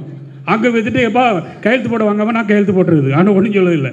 திடீர்னு ஒரு 4 லட்ச ரூபா கார் வாங்கிக்கப்பா கையெழுத்து போடுவாங்க. அப்படியே அந்த கார்லாம் வருது. இல்லையா? நம்ம தகுதியில் பார்த்தாலும் கிடையாது. போன உடனே பாஸ்டர் காரில் வந்து இறங்குதாருனோடனே பெருசா பாஸ்டர் பெரிய பணக்காரெல்லாம் என்னென்ன சரிதான். நம்முடைய காரியத்தில், நம்முடைய ட்ரெஸ்ஸில், செயல்களை விட்டு கொடுக்க கூடாது. ஆண்டவர் முன்னாடி அழணும், மனுஷன் முன்னாடி சிரிக்கணும். அல்லேலூயா. ஆண்டவரே தாரும், என்னை ஐஸ்வர்யமாக்கும், என்னை பணக்காரன் ஆக்கும், என்னை கொடுக்கிற காரமாக மாற்றும். ஏன் அப்படி கஷ்டப்படுறேன்னு அழுங்க. கர்த்தர் மனுஷன் முன்னாடி வரும்போது நல்ல முகத்தை கழுவி சிரிச்சு கம்பீரமாக அப்படி வரணும். என்ன வந்துட்டா எப்போ என்னெல்லாம் நான் கட்சியில் இருக்கும்போது பழகிட்டது. கட்சியில் மேடையில் இருக்கும்போது மேடையில் நான் அரசியலில் பேசும்போது எனக்கு கொடுத்த அவர் சொன்னார், எப்போ பதட்டமாக இருக்க, நடுக்கமாக இருக்க அப்படின்னு. அவர் பெரிய பேச்சாளர். என்ன தம்பி, நமக்கு முன்னாடி இருக்கவெல்லாம் ஒன்றும் தெரியாது முட்டாள் நினைக்கிக்கோ, நீ பேசலான்னார் அவர் கட்சியில். நாம் ஒன்று நீ அவெல்லாம் விவரம் தெரிஞ்சவன் நினச்சிட்டேன்னா கட்சியில் அப்படி இருந்து அது பிற ஆரம்பித்தாய் இஷ்டத்துக்கு புழுது மேடையில் எல்லாரும். ரெட்டியார்பட்டி பாஸ்கரன் பேசுகிறான்னா ஒரு பெரும் கூட்டம். நான் யார் ஐயா, நாங்கள் சாதாரண கூட்டமா, நாங்கள் தொட்டு வா என்றால் வெட்டி வருவான் என் தொண்டர்கள் அப்படின்னா கூட்டம் அப்படியே கை தட்டுமில்ல. ஒரே பொய் தான். அதுதான் அப்படி இருந்தது. இப்போ பேசுறது சத்தியத்தை பேசி கொண்டு இருக்கிறோம். அல்லேலூயா. கற்று கதை நான் பேசவில்லை. பைபிள் என்ன சொல்லுகிறதோ அந்த ஆசீர்வாதம் நான் சொல்லி கொண்டிருக்கிறேன். நீங்கள் எந்த கஷ்டத்தில் வந்திருக்கலாம், ஒருவேளை வேதனையில் வந்திருக்கலாம், ஒருவேளை போகாம வேண்டாமான்னு வந்திருக்கலாம். ஆனால் கர்த்தர் உங்களை ஐஸ்வர்யனாக மாற்றுவதற்குத்தான் இன்றைக்கு கொண்டு வந்திருக்கிறார். அல்லேலூயா. தேவனால் நமக்கு ஐஸ்வர்யம் வரும் நம்புங்க. அதைத்தான் நம்ம பேசுகிறோம். வாசியுங்கள் நீதிமொழிகள் 22:4. தாழ்மைக்கும் கர்த்தருக்கு பயப்படுறது வரும் பலன் அப்படின்னு சொல்லுது. தாழ்மைக்கும் கர்த்தருக்கு பயப்படுறதுக்கு வரும் பலன். நீ தாழ்மையும் கர்த்தருக்கு பயந்தா பரலோகம் கிடைக்கும். அது வேறு விடுங்க, பரலோகம் நான் சொல்லியிருக்கு. தாழ்மைக்கும் கர்த்தருக்கு பயப்படுறதுக்கும் வரும் பலன் சொல்லுங்க. யாரெல்லாம் கர்த்தருக்கு பயப்படுறீங்க கை சொல்லுங்க. கடவுள் பயம் இருக்குல்ல, ஐஸ்வர்யம் வரணுமா வரக்கூடாதா? வரணுமா வரக்கூடாதா? வீட்டை தேடி வரணும். ஆண்டோட உரிமையாக கேட்கலாம். ஆண்டவரே நான் தாழ்மையாக இருக்கேன், உமக்கு பயப்படுகிறேன், எனக்கு வரணும். சங்கீதம் 34:10 சொல்ல, சிங்கக்குட்டிகள் தாழ்ச்சி அறிந்து பட்டியல் கிடக்கும், கர்த்தரை தேடுகிறவனுக்கு ஒரு நன்மை. நான் உங்களுக்கு வியாதி இருக்கலாம், கடன்கள் இருக்கலாம், குடும்ப பிரச்சனைகள் இருக்கலாம். என்ன அதுக்கு நீங்கள் முக்கியத்துவம் கொடுக்கக்கூடாது. எனக்கு இவ்வளோ கடன் இருக்கேன், எனக்கு இவ்வளோ வியாதி இருக்கேன், இவ்வளோ பிரச்சனை இருக்கிற, இதுக்கு முக்கியத்துவம் கொடுத்தீங்கன்னா தோல்வி அடைவீர்கள். உங்களுக்கு மையப்புள்ளி இயேசு தான் மையப்புள்ளியாக இருக்க வேண்டும். கரங்களை தட்டுவோமா? இயேசு தான் எல்லா சூழ்நிலையிலும் இயேசுவை தான் முன்னிறுத்தணும். நீ வீட்டுக்கு போய் பாச நல்லா பிரசங்கம் பண்ணார, நல்லா சிரிச்சு பேசினாரு, எனக்கு முக்கியத்துவம் கொடுத்தீங்கன்னா தோற்று போவீங்க. என்னென்னா பாச எந்த பாயிண்ட்டை சொன்னார், எந்த வசனத்தை சொன்னார்னா, நீங்கள் அடுத்து வரும்போது ரெட்டியாக இங்கே சர்ச்சுக்கு வரும்போது ஒரு பெரிய 5000 ரூபாயோட வருவீங்க. அல்லேலூயா. யாப்பா நான் இவ்வளவு வந்துட்டேங்க ரூபா, பாசத்தை கொண்டு தள்ளிடுவோமையான்னு. அதனால இயேசுவை முக்கியத்துவங்கள். வாசியுங்கள் உசியா ராஜாவை பற்றி 2:26-5 சொல்லுது. தேவனுடைய தரிசனங்களில் புத்தீனமாக இருந்த சகரே நாட்களிலே தேவனை தேட மனதிறங்கி இருந்தான். இங்குதான் முக்கியம். அவன் கர்த்தரை தேடின நாட்களில் தேவன் காரியங்களை வாய்க்க செய்தார். சொல்லுங்க, அல்லேலூயா சொல்லுங்கள். அவன் கர்த்தரை தேடின நாட்களில் தேவன் காரியங்களை வாய்க்க செய்தார். நீ கர்த்தரை தேடினா உன் கடன் மாறும். நம்புங்க. கர்த்தரை தேடினா ஐஸ்வர்யம் வரும். கர்த்தரை தேடினால் உன் வியாதி மாறும். கர்த்தரை தேடினால் கஷ்டங்கள் மாறும். இயேசுவை அவர் சொல்கிறது, அவன் கர்த்தரை தேடின நாட்களில் தேவன் அவன் காரியங்களை வாய்க்க செய்தார். உன் காரியம் வாய்க்கும் சகோதரியே. ஒருவேளை இந்த நாட்களிலே நீ வேதனையோடு வந்திருக்கலாம், கண்ணீரோடு வந்திருக்கலாம். நீ போகிறோம், கர்த்தர் என்ன பேசுவார நம்பி வந்திருக்கலாம். கர்த்தர் உங்களுக்கு தான் பேசுகிறார். கர்த்தர் உங்கள் காரியத்தை வாய்க்க செய்கிறார். அல்லேலூயா. பண்ண வேண்டுமா? கர்த்தரை தேடுங்கள். நல்ல ஆரோக்கியம் வேண்டுமா? கர்த்தரை தேடுங்கள். ஏசாயா 26:3 சொல்லுது, உம்மை உறுதியாய் பற்றி கொண்ட மனதை உடையவன் உம்மை நம்பிக்கிறபடியால் பூர உறுதியாய் பற்றி கொண்ட மனதையுடன். உனக்கு கடன் பிரச்சனை எல்லாம் இருக்கட்டும், தேவனுக்கு முக்கியத்துவம் கொடுங்க. அவரை உறுதியாய் பற்றி கொள்ளுங்கள். ஆண்டவரை முன்னிறுத்தாமல் கடனுக்கோ பிரச்சனைக்கோ முன்னிறுத்தக்கூடாது. கோலியாத்த சகோதரர்கள் என்னஞ்சாங்கன்னா, கோலியாத்தையும் இவனுடைய சரீரத்தை ஒப்பிட்டு பார்த்தாங்க. யார்? தாவீது சகோதரர்கள். அவன் தோற்றான். ஆனால் தாவீது யாரை ஒப்பிட்டு பார்த்தான்?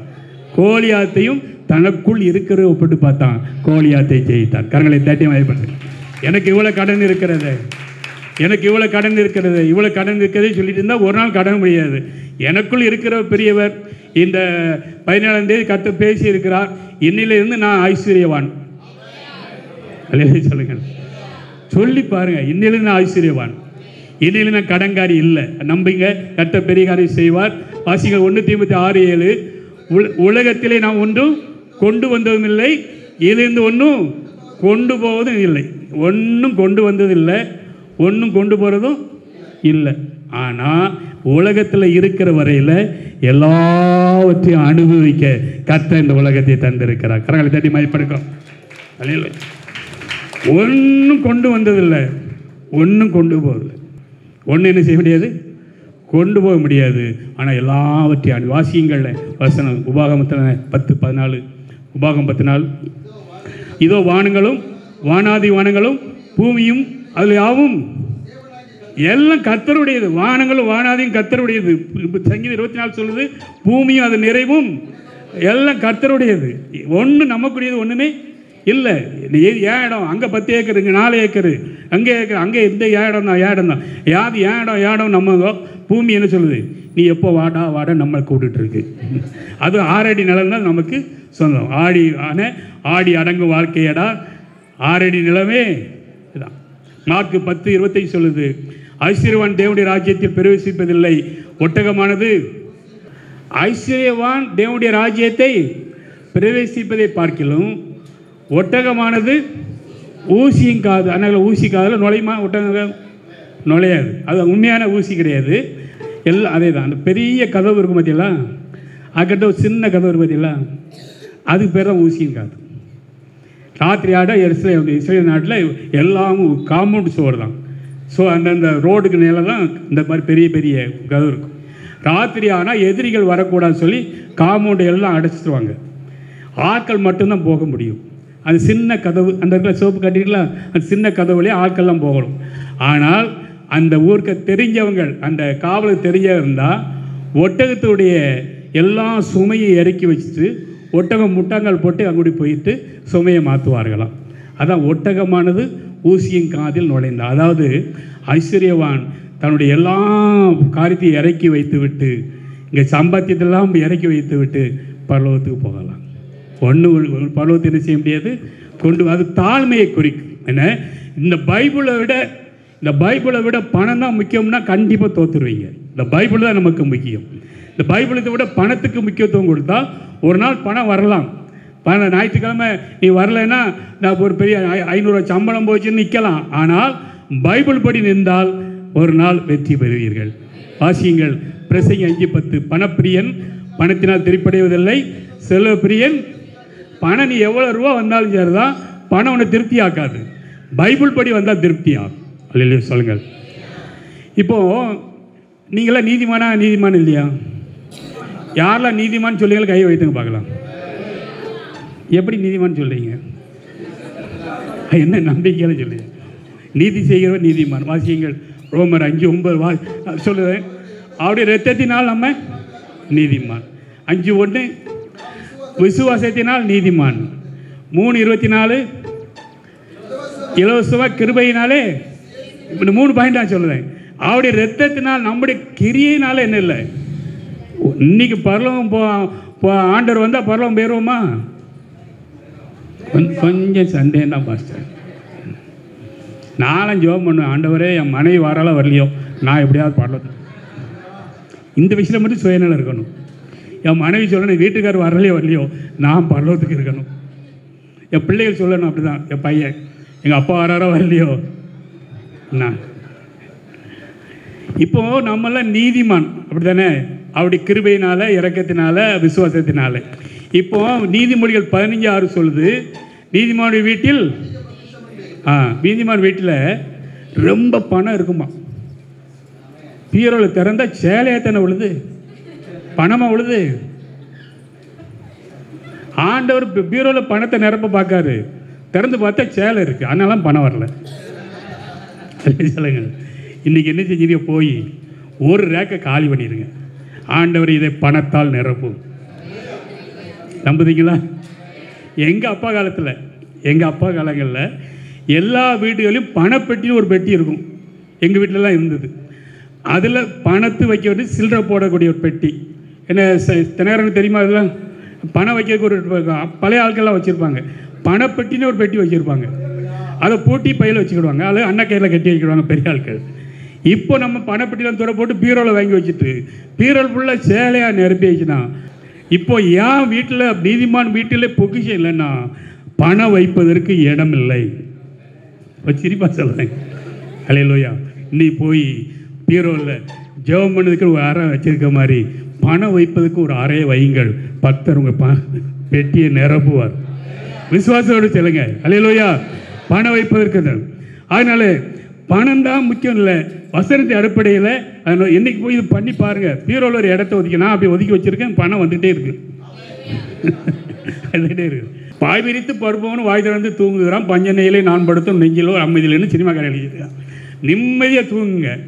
ஆட்டோமேட்டிக்காக பணம் நிரம்பும். நிரம்புமா? நிரம்பாதான்? சட்டமாக தான் சொல்லுங்களேன். நிரம்பும். பீரோவில் உங்களுக்கு பணம் வைக்க இடம் இல்லை. இடத்த ஒதுக்கி, ஆண்டவரே இந்த இடம் பணம் வைப்பதற்காக நான் ஒதுக்கி தருகிறேன், எனக்கு இந்த இடத்த நிரப்பி தாருன்னு சொல்லுங்கள். பணம் மட்டும் இல்லை, பொக்கிஷம்னா பணம் மட்டும் இல்லை. இப்போ அநேக இடம் வாங்கி பீரோவில் அந்த கரையை பத்திரமா இருக்கும். கரையை பத்திரத்தால் நிரப்பணும். பேங்க் பாஸ்புக்கால் நிரப்பணும். ரூபாயால் நிரப்பணும். இப்போ வைக்கிறதுக்கு இடம் இல்லாதனால ரூபா வரல. இல்லையே சொல்லுங்கள். ஆமேன். வாசியுங்கள் நீதிமொழிகள் 28. வன்கண்ணன் செல்வத்துக்கும் பதறுகிறான், வறுமை தனக்கு வரும் என்று. வன்கண்ணன் தான் செல்வத்துக்கு பதறுகிறான். நம்ம அப்படி இல்லை. ஆண்டவர் என்னை ஆசீர்வதிப்பார். அல்லேலூயா. ஏசாயா 48:17 சொல்லுது, பிரயோஜனமாக இருக்க உனக்கு போதித்து நீ நடக்க வேண்டிய உன்னை நடக்க, இன்னைக்கு உனக்கு பிரயோஜனமாக இருக்கிறத கர்த்தர் என் மூலமாக போதித்து கொண்டு இருக்கிறார். எத்தனை விசுவாசிக்கிறீங்க? உங்களுக்கு பிரயோஜனமாக இருக்கிறதை கர்த்தர் ஊழியக்காரன் மூலமாக பேசி கொண்டு இருக்கிறார். ஆகினால என்ன வரக்கூடாது? சந்தேகம் என்பது வரவே கூடாது. எபேசியர் 4:22. பழைய மனுஷனை நீயோடு கலங்கி போடணும். என்னால் பணக்காரன் ஆக முடியாது, என்னால் பணக்காரி ஆக முடியாதுன்னு சொல்லுறதை இன்னையோடு என்ன செஞ்சிடணும்? தூக்கி தூர போட்டுருங்க. அதான் சந்தேகப்படுகிற மனுஷன்.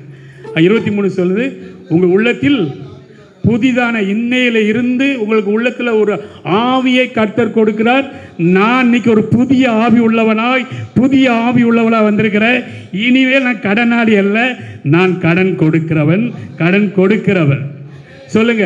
சந்தேக ஆவி என்னை விட்டு போகட்டும். சொல்லுங்க பார்க்கலாம் எல்லாரும். இன்னும் சந்தேகம் இருக்கு. நான் பணக்காரன் ஆக மாட்டேங்கிற சந்தேக ஆவி இருக்குல்ல, எல்லாம் சொல்லுங்க. சந்தேக ஆவி என்னை விட்டு போ. இன்னும் சத்தமா சொல்லுங்க. இன்னையோட பேரும் சந்தேக ஆவி என்னை விட்டு போ. இன்னொன்னு, புதிய ஆவி என்கிட்ட வா. வரும், கண்டிப்பா வரும். வாசியுங்கள். சங்கீதம் 119:7. கர்த்தருடைய வேதம் குறைவற்றதும் ஆத்துமாக்களை உயிர்ப்பிக்குமா இருக்கிறது. கர்த்தருடைய சாட்சி பேதையை ஞானியாக்கிறது. அல்லேலூயா. இந்த வேதம் குறைவற்ற வேதம். இந்த வேதம் நான் ஆண்டவரை நம்புகிற கிறிஸ்தவ பிள்ளைகள் பணக்காரனாக இருக்க விரும்புகிறது. அல்லேலூயா. நாம் தான் அறியாமல் இவ்வளோ நாள் இருந்துட்டோம். இன்னைக்கு கண் உங்களுக்கு திறக்கப்படுகிறது. அல்லேலூயா. அந்த வசனத்தை தாழ போங்க, வேண்டிட்டு போங்க. வாசியுங்கள். எரேமியா 15:14 சொல்லுது, உங்களுடைய வார்த்தை கிடைத்த உடனே அவளை உட்கொண்டேன், உங்களுடைய வார்த்தை எனக்கு சந்தோஷமும் மகிழ்ச்சியுமா. எத்தனை மகிழ்ச்சியாக இருக்கு இன்னைய பிரசங்கம்? இன்னைய பிரசங்கம் மகிழ்ச்சியாக இருக்க மட்டும் சத்தமாக வேலையை சொல்ல பார்க்கலாம். ஆமென். இந்த வார்த்தை கிடைத்த உடனே அவைகளை உட்கொண்டேன். என்ன? அவைகள் எப்படி இருக்கதா? இதயத்துக்கு மகிழ்ச்சியாக இருக்கு. நம் கர்த்தர் பெரியவர். தேவன் என்ன நினைத்திருக்கிறாரோ அதை யாரால் என்ன செய்ய முடியாது? தடை செய்யவே முடியாது. நீ வசனம் ஆண்டவர் கொடுத்துட்டு இருக்கிறார். கேட்கும்போது இந்த வார்த்தையெல்லாம் விதை மாதிரி உங்களுக்கு விதைகள் முளைத்து கொண்டே இருக்கும். எசேக்கியேல் 3:1 சொல்லுது, பின்பு அவர் என்னை நோக்கி, மனுபுத்திரனே, நீ காண்கிறதை புசி, இந்த சுருளை புசித்து, அவருடைய இந்த சருளை புசித்து இஸ்ரவேல் சந்தேகத்தில் போய் பேசினா. நான் எல்லாம் ஜெபம் பண்ணி புசிச்சு இருக்கிறேன். இப்போ உங்கள்கிட்ட பேசிக்கிட்டு இருக்கிறேன். அல்லையா சொல்லுங்கள். கர்த்தர் எதெல்லாம் பேச சொன்னாரோ அதை உங்களிடம் பேசி கொண்டு இருக்கிறேன். 2வது வசனம், அப்படி என் வாயை திறந்தேன், அப்பொழுது சுருளை எனக்கு புசிக்க கொடுத்து, மனுபுத்திரனே, நான் உனக்கு இந்த சொல்லை நீ உன் வயிற்றிலே உட்கொண்டு அது குடல்களை நிரப்புவாயாக. என் வாய்க்கு எப்படி இருந்ததுதான் வசனத்தை அப்படியே சாப்பிட்டு வயத்தை எப்படி நிரப்பணும்? 2 கிலோ அரிசியால் நிரப்பக்கூடாது, வசனத்தால் நிரப்பணும். பிரைஸ்லான். கவலைப்பட்டு என்ன பிரயோஜனம் சொல்லுங்கள்? உக்ரைனில் நான் பேசினேன். கவலைப்படுவதனாலே ஆண்டவர் சொல்லுவார், ஒரு முளத்தை உன்னால் அது அற்பமான, அவருக்கு ஒரு முளை கூட்டினா கூட்டிடுவார். கூட்ட முடியுமா? கவலைப்பட்டு என்ன பண்ண போகிறீங்க? நான் இப்போமே எனக்கு நிறைச்சிட்டேன்னு கவலைப்படுவேன். இன்னும் பாஸ்டெல்லாம் நிறைக்கல எனக்கு. இப்போ நினச்சி பார்த்தா அம்மா வயசு 67 ஆகிடலாம், நிறையத்தானே செய்யும். அல்லேலூயா. கவலைப்பட்டதுனால முடி கருப்பாயிருமா? நீங்கள் கவலைப்பட்டதுனால கடன் அடைக்கப்படுமா? முடியாது. அது அடைக்கிறதுக்கு இன்னொரு வழி சொல்லித்தரேன்.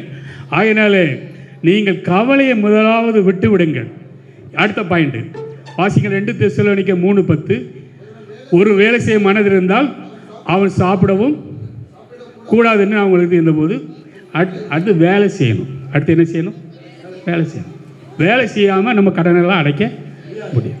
ஒருத்தர் போய் கேட்டால், எப்பா நீ என்ன செய்கிற? எங்கள் அப்பாவுக்கு துணையாக இருக்கேன்னா. எங்கள் அப்பாவுக்கு நல்ல பெரிய பணக்கார போலுக்கு உதவி பண்ணுறேன். அவங்க அப்பா என்ன செய்யாரு? சும்மா இருக்காராம். என்னைக்கு நீ கடனை அடைக்க முடியும்? ஒருவன் வேலை செய்ய மனாது இருந்தால் ஆமேன். அடுத்த வசனம் போட்டிருக்கா 11. உங்களை யாதொரு வேலை செய்யவன் வீண் அளக்கள் ஒழுங்கற்று கேள்விப்படுகிறோம். சொந்த சாப்பாட்டை சாப்பிட வேண்டும் என்று. ஆமாம், இதெல்லாம் என்ன சொல்லுதுன்னா, நம்ம வேலை செய்யணும். தொழில் வியாபாரம் பார்க்கணும்னா வியாபாரத்தில் ஒரு அப்டேட் வேணும். முதலாவது ஒருத்தர் ஒரு வாத்தியார் சொன்னார், அவன் ஒரு ஜெராக்ஸ் கடை வச்சுருக்கிறான். பக்கத்தில் 4-5 ஜெராக்ஸ் கடை இருக்குது. இங்கே ஏகப்பட்ட கூட்டம். இவன் கடைக்கு இவருடைய மாணவர் என்ன கூட்டம்னு பார்த்தா, இங்கே ஜெராக்ஸ் தமிழ், தெலுங்கு, ஆங்கிலம் எல்லா மொழிகளும் ஜெராக்ஸ் எடுத்து கொடுக்கப்படும்னு போட்டிருக்கான். ஜெராக்ஸ் என்ன இருக்கா தான் வரும். அவன் போர்டில் என்ன போட்டிருக்கான்னா, தமிழ், தெலுங்கு, ஆங்கிலம், மலையாளம் எல்லா மொழியிலும் இங்கே ஜெராக்ஸ் எடுத்து கொடுக்கணுன்னு கூட்டம் அங்கே தான் போகுது. இப்போ ஒரு தொழில் பண்ணுறாங்கன்னா, எதாவது பிஸ்னஸ் பண்ணுறாங்கன்னா, கோல்கேட்டு டூத் பேஸ்ட்டு பண்ணால் மறுபடியும் ஒரு சின்ன டூத் பேஸ்ட்டு ஒன்றா ஒட்டி வைப்பான். ஒட்டி வச்சு இன்றைக்கி ஒரு டூத் பேஸ்ட் வைனா ஒரு 25 கிராம் இலவசம்னு எல்லோரும் என்ன செய்தோம்? அதை வாங்குகிறோம். அடுத்த ட்ரிப்பு எல்லோரும் அதை வாங்க ஆரம்பிச்சோம். அடுத்த ட்ரிப்புக்கு சேர்த்து வேலையை போடுவோம் வச்சுருக்கோங்களே. அது மாதிரி தொழில் பண்ணோம்னால் கொஞ்சம் அப்டேட் வேணும். என்ன சும்மா ஒரு பாப்சா கடை வச்சுருக்காங்கன்னு வைங்க, ஒரு பழைய சேரை போட்டுட்டு ஒரு கண்ணாடி வச்சுருந்தா ஒருத்தனும் போக மாட்டான். இப்போ உக்கரில் கான்செப்டில் ஒருத்தர் கடை தந்துருக்காரு. முன்னாடி பாப்சா கடை, இப்போ என்னது பியூட்டி பார்லர் ஜென்ஸ் லேடிஸ். உள்ளே போய் பார்த்தேன், ஜெபம் பண்ணேன். எவ்வளோ செலவாச்சு விடுறது என்ன? எல்லாம் வித்தியாசமாக இருக்குது. சின்ன பிள்ளைகள்லாம் கார்லேருந்து முடி வெட்டுற மாதிரி எல்லாம் ஏசி. ஒரு கூட்டம் அங்கே போகுது உக்கரவண்டியில். இதுக்கு டெக்கரேஷன் எவ்வளோ ஆச்சுன்னா 8 லட்சம் ஆச்சான். அப்படி கடைக்கு அங்கே தான் போகிறான். டீ குடிக்க போகிறோமா? நான்லாம் டீ குடிக்க காரில் மதுரைக்கு எங்கே போனால் சும்மா சின்ன கடையெல்லாம் குடிக்க முடியாது. என்னென்னா முன்னாடி ஒரு சேர் போட்டு இருக்கிற மாதிரி இறந்தால் தான் அங்கே போய் காரை நிப்பாட்டுறோம். அல்லேலூயா. அங்கே பாத்ரூம் வசதியாக இருக்கான்னு பார்க்குறோம். அதே மாதிரி ஒரு கடை ஆரம்பித்தா நம்ம முன்னாடி ஒரு கார் வந்து நிற்க மாதிரி இடம் வச்சுக்கிடணும். அப்போ தான் காரை வந்து விட்டு வருவான். கார் விடக்கும் பைக் விட இடம்னா அந்த கடைக்கு ஒருத்தம் போக மாட்டான். விசுவாசத்தை வளருங்க. கொஞ்சம் எல்லா தொழிலும் வேலை செய்யணும். வேலை செய்யலையும் ஒரு அப்டேட் இருக்கணும். ஒரு வேலை செய்யல ஒருத்தர் மெட்ராஸ் போய் போயிருக்கான், ஏதாவது வேலையே இல்லை அப்படி பார்த்தா ஒரு ஐடியா கிடச்சிருக்கு. உங்கள் வீட்டில் வந்து ஒரு இருக்கிற தூசிகளை எடுத்து வச்சுருங்க, நாங்களே வந்து எடுத்துக்கிடுவோம்னு சொல்லி அவன் தனியார் இல்லாமல் அவனே பண்ணி கோடீஸ்வரனா 100 பேருக்கு வேலை கொடுத்துட்ருக்கிறான். காலையில் பைக்கில் போக வேண்டியது, ஒரு வேனை போக வேண்டியது, அவனே பெட்டியை கூட்ட வேண்டியது, மாதம் சம்பளம். வேலையிலே நம்ம தொழிலே ஒரு அப்டேட்டு, நம்ம கொஞ்சம் முன்னேற்றமாக எல்லாவற்றையும் இருந்தோம்னால் நம்மை தேடி பணமும் வரும். நீதிமொழிகள் 22:29 சொல்லுகிறது, தன் வேலையில் ஜாக்கிரதை நீ கண்டால் எங்கே ராஜாக்களுக்கு முன்னாடி நிற்பான். நம்ம என்ன தொழில் செய்கிறோமோ அதில் ஒரு அப்டேட் இருக்கணும், அதில் கொஞ்சம் முன்னேற்றம் இருக்கணும். அந்த நீங்கள் நம்ம ஒரு தெருவில் தூசியில் தானே இங்கே இப்படி வெளிநாட்டில் எப்படி இருக்கான், பேண்ட் ஷர்ட்டை போட்டு தான் இருக்கிறான், எல்லாம் நீட்டாக வேண்டியது போட்டுதான். அதனால் எந்த தொழில் பண்ணாலும் நம்ம ட்ரெஸ்ஸு மிக முக்கியம். நம்ம ட்ரெஸ்ஸு அதான் நல்லா நீட்டாக இருந்தாலே நம்ம தேடி வியாபாரங்கள் வரும். 1 சொல்லுது, புறம்பாக இருக்கிறவரை குறித்து யோக்கியமாக இருந்து உங்களுக்கு ஒன்றும் குறைவில்லாமல் நாங்கள் உங்களுக்கு கட்டியபடியே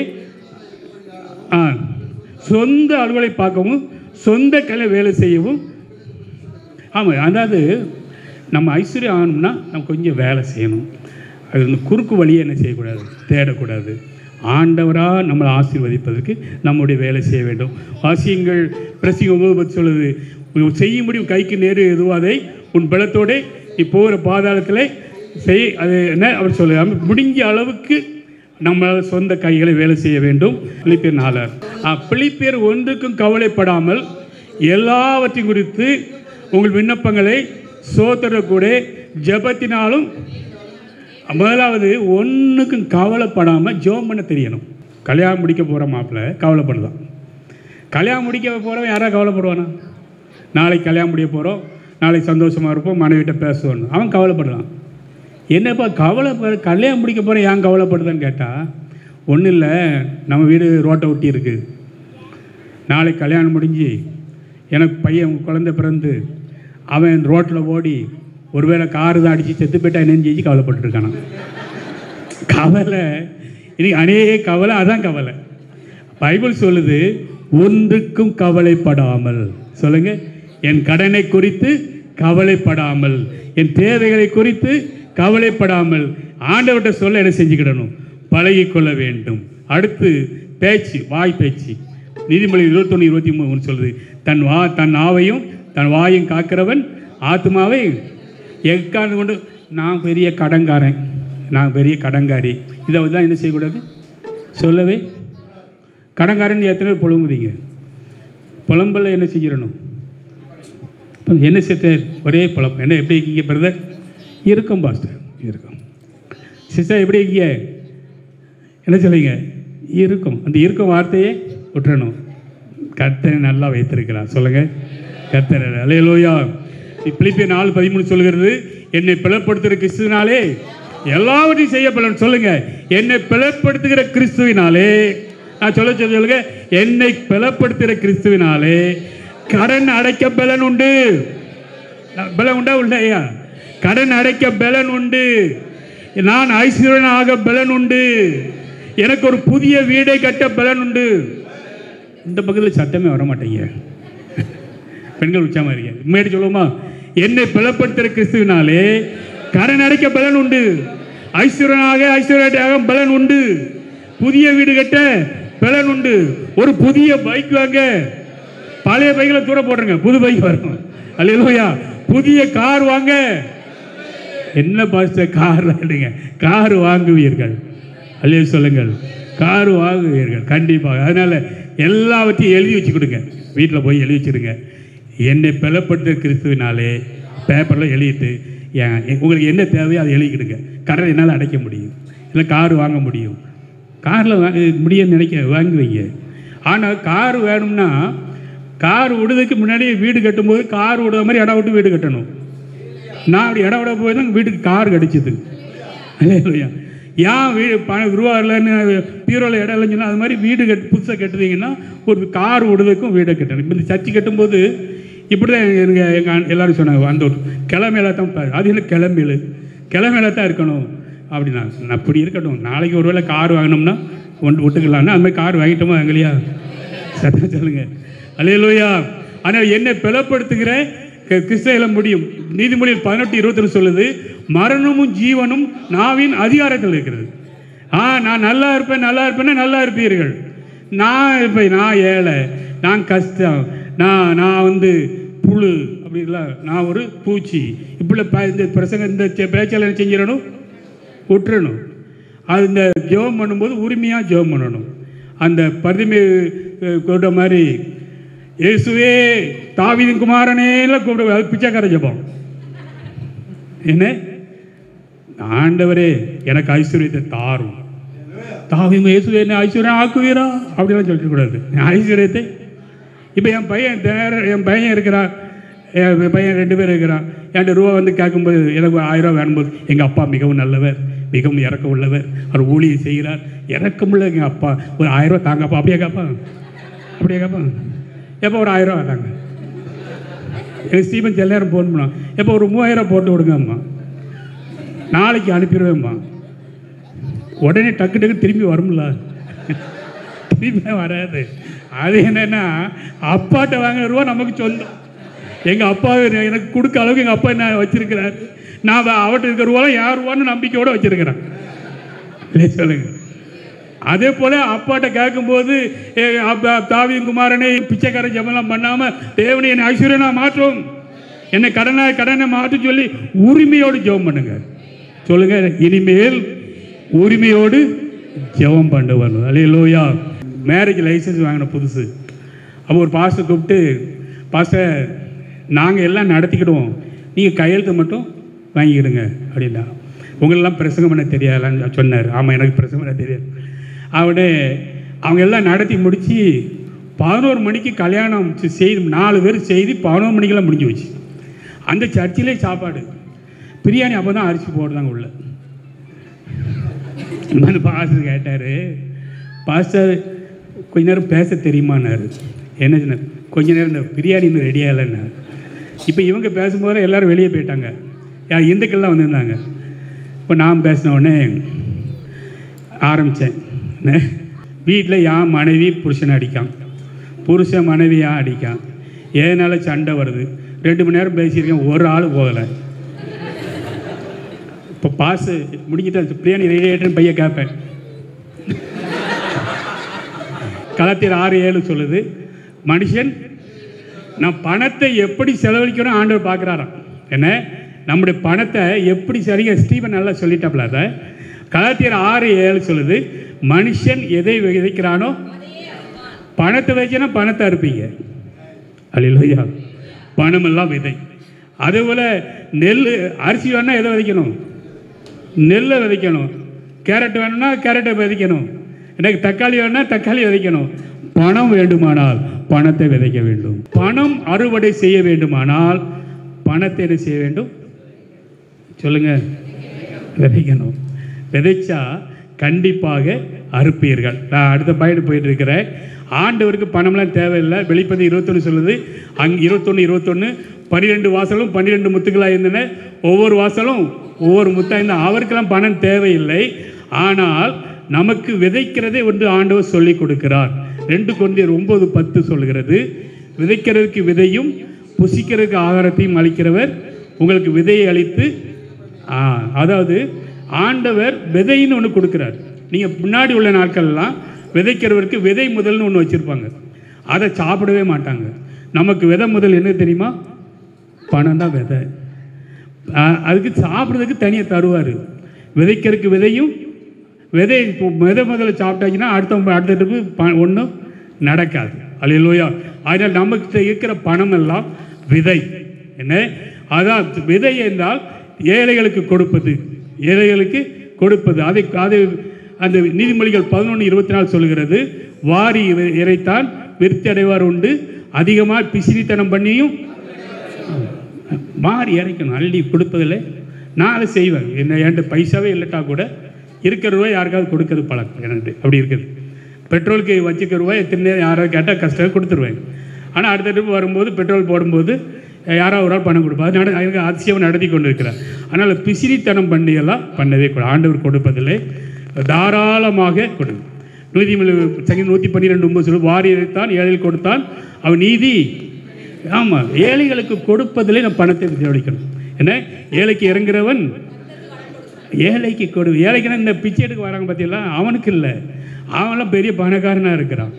நம்ம கண் முன்ன பார்க்குறவங்கள், அது நம்முடைய சக விசுவாசிகளாம் கிறிஸ்தவனாக இருக்கலாம், அவர்களுக்கு ஒரு இதுக்கன் என்றால் அவர்களுக்கு நம்ம பணம் செலவழிக்கப்பட வேண்டும். அல்லேலூயா. அதனாலே ஏழைகளுக்கு கொடுப்பதிலே நம் பணத்தை செலவழிப்பதை முடிக்கணும். என்ன, அதனாலே நமக்கு நீங்கள் என்ன நினைக்கிங்கன்னா, நம்ம கதையை ஓட மாட்டேங்க, எங்கே கொடுக்கணும் இல்லை, இல்லாமல் இருக்கும்போது தான் கர்த்தருக்கு கொடுக்கணும். ஏழைகளுக்கு என ஒரு ஏழை விதவை போட்டதற்கொத்த கர்த்தரை செய்தார், ஆசீர்வதித்தார். தசம பாகங்கள் கர்த்தருக்கு கொடுப்பது என லூக்கா 6:38 சொல்லுது, கொடுங்கள் அப்பொழுது உங்களுக்கு கொடுங்கள், அப்பொழுது உங்களுக்கு ஆண்டவர் கொடுப்பதிலே மிக முக்கியமாக இருக்குது. பணம் கொடுத்தா அநேகரே நான் தசம பாகம் கொடுப்பதில்லைங்க ஒரு முடிவில் இருப்பீங்க. நீங்கள் அதை நீ தெரியாமல் கொடுக்காமலே இருங்க, அதை பற்றி ஒன்றும் இல்லை. ஏன்னா தசமாகம் கொடுத்தா தான் நீ பரலோகம் போவேன்னு அப்படி பைபிள் சொல்லலை. நீங்கள் தசமாகம் கொடுக்கட்டாலும் பரலோகம் போவீர்கள், உண்மை. ஆனால் பூமியிலே நீங்கள் ஆசீர்வாதமாக இருக்க வேண்டுமானால், நீ பணக்காரியாக இருக்க வேண்டுமானால், நீங்கள் செகுல ஆலயத்துக்கு ஒரு தசமபாகம் செல்ல வேண்டும். என் ஆலயத்தில் ஆகாரம் உண்டாயிருக்கும்படி தசமபாகங்களை எல்லாம் மண்டபத்தில் கொண்டு வாருங்கள்.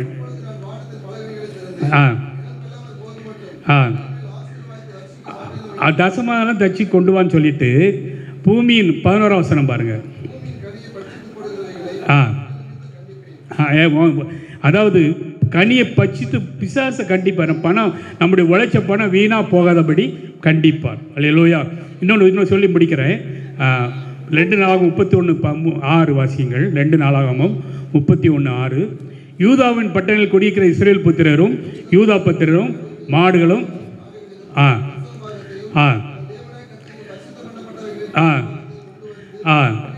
ஆண்டவர் அந்த ஜனங்களை ஆசி வச்சோடனே ஆளுகளை கொண்டு வந்து குமிச்சிட்டாங்க. ஆசாரி சொல்லுதான், அந்த குவிகளை குறித்து எசேக்கியா ஆசாரியத்தை விசாரித்த போது 10ஆம் வசனம் பாருங்க.